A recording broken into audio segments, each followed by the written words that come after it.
Pack your body bags. We're going on a slaycation. Tim, what's a slaycation? A slaycation is a murder or mysterious death that happens while you're on vacation. If you like to mix humor with horror and travel, join me, Kim Davis, and me, Adam Tex Davis, and me, Jerry Colbert, as we look at the craziest slaycations that will have you asking, what the F is wrong with people? You can find Slaycation on Spotify or wherever you get your podcasts. Just remember, getting away can be murder. EVO. This series contains adult language and depictions of graphic violence. Listener discretion is advised.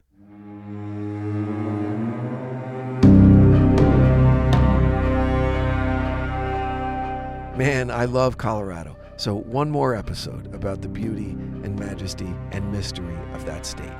And forgive me because I could wax poetic about the majesty of that land forever. So indulge me one last time.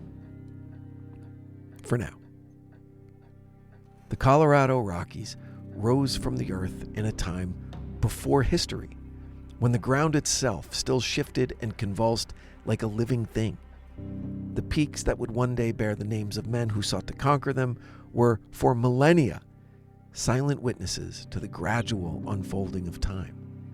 They stood and stand like stone sentinels over the land, casting long shadows across valleys where rivers coursed and winds howled, carving the rugged landscape into sharp ridges and deep canyons. In those early days, the mountains were a world unto themselves, untouched by human hands. The seasons came and went, each winter cloaking the peaks in a blanket of snow, each summer bringing the scent of pine and wildflowers. And below, far below the surface, the earth concealed its greatest treasure. Veins of gold, silver, and copper running like lifeblood through the stone. These riches, hidden from sight, would one day lure men from distant lands, men who believed their fortunes lay buried beneath the towering peaks. But the mountains had their own ways of testing those who sought to claim them. For beneath the beauty and majesty of the Rockies lay a world of darkness and danger. It was a world where men toiled in the earth's bowels, where, some said, the very rocks whispered secrets to those who would listen. These whispers would come to be known as the voices of the Tommyknockers. Welcome back to The Devil Within. You're listening to Voices from the Rockies.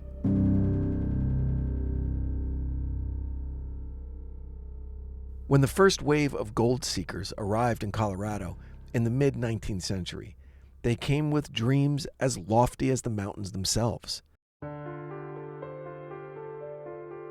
They had heard of the riches that lay hidden in the Rockies, and they believed that with enough sweat, muscle, and determination, they could carve their fortunes from that unforgiving stone. The initial rush, beginning in 1859, transformed the region almost overnight.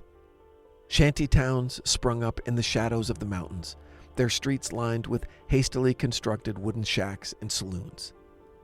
Mining camps, little more than clusters of tents and makeshift shelters, dotted the landscape, their inhabitants driven by the promise of wealth just beneath their feet. And many legendary boomtowns of the Old West were born in this fevered rush for fortune. Among the early arrivals were the Cornish miners, men whose ancestors had worked the ancient tin and copper mines of Cornwall, England, for generations. These men brought with them not only their knowledge of mining, but also a deeply ingrained sense of superstition. In the dark, perilous world of the mines, where a single misstep could mean death, superstition provided a kind of comfort, a way of making sense of the unseen forces that seemed to govern life underground. The Cornish miners spoke of the knockers, mischievous spirits who lived in the mines and made their presence known by knocking on the walls. Some believed that these knocks were warnings of danger, a cave-in perhaps, or a pocket of deadly trapped gas. Others thought the knockers were leading them to rich veins of ore, guiding them toward the treasures hidden deep in the earth.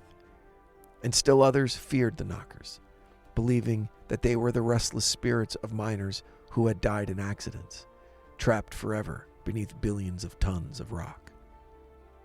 As the Cornish miners settled into the Colorado mining camps, the legend of the knockers followed them.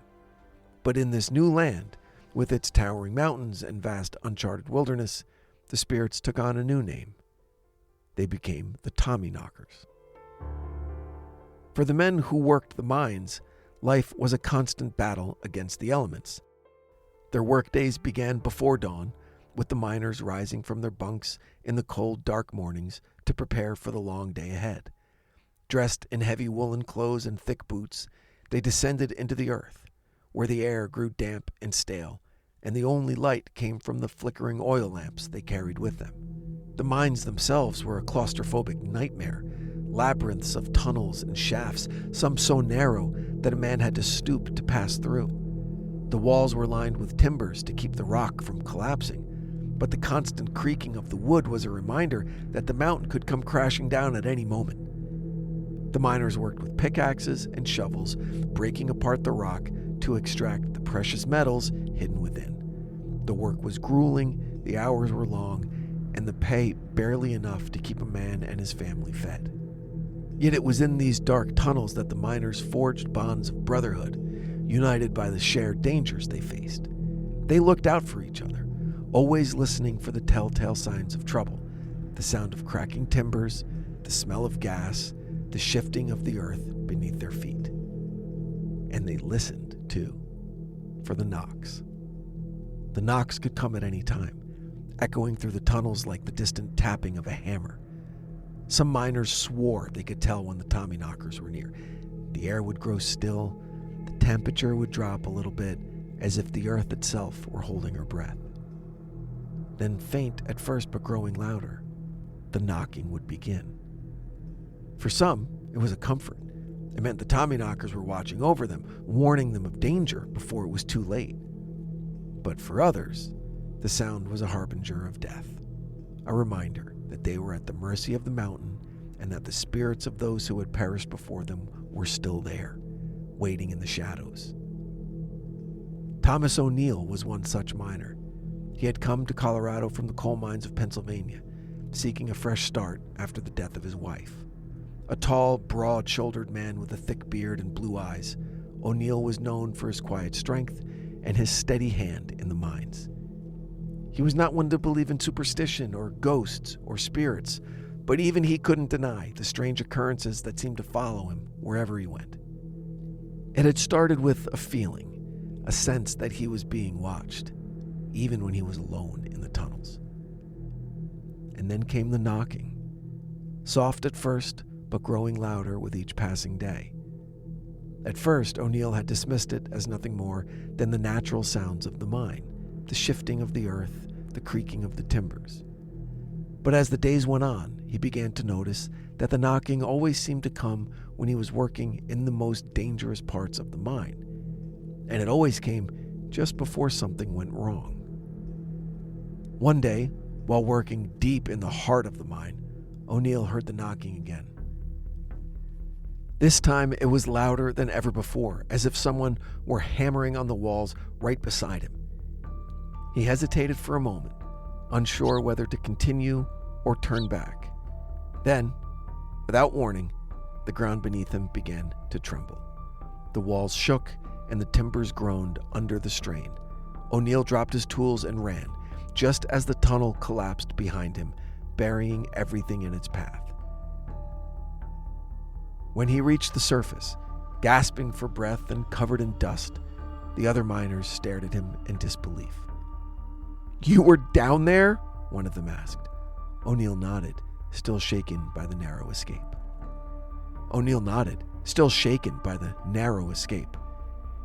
"The Tommyknockers saved you," another man said.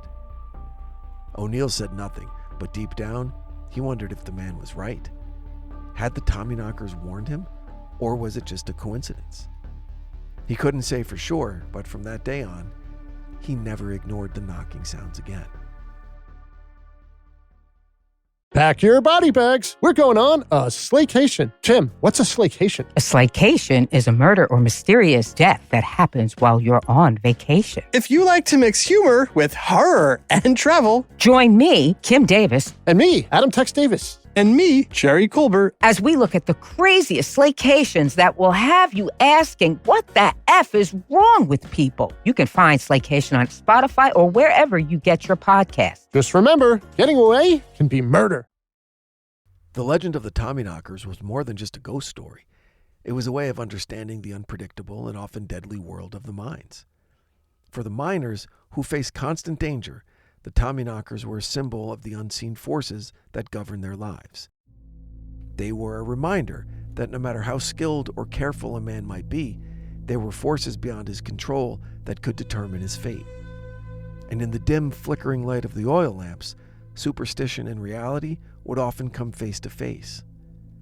The miners told stories of men who had vanished without a trace, their bodies never found, their spirits said to have been taken by the Tommyknockers. Others spoke of finding strange symbols carved into the walls of the tunnels, left there by the spirits as a warning or a curse.